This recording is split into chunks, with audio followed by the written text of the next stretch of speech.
अपन को अंदर बुला ले। क्या हुआ बेटा? डॉक्टर साहब मेरी बेटी के पेट में बहुत दर्द हो रहा है, क्या करूँ मैं? मैं एक बार चेक करके आपको बता देती हूँ।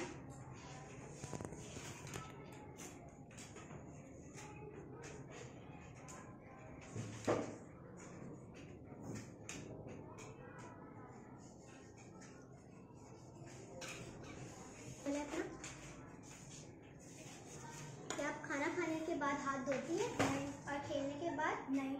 क्या आप खाना खाने से पहले हाथ धोती है? नहीं। और खेलने के बाद? नहीं।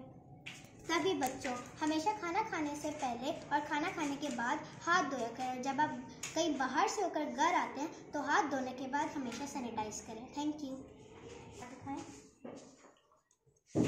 इसको सही से अब ये आप अपने साथ लेकर जाएंगे और इसको हमेशा खाना खाने से पहले, खाना खाने के बाद और जब बाहर से आप घर आएँ तो इसको यूज़ करेंगे।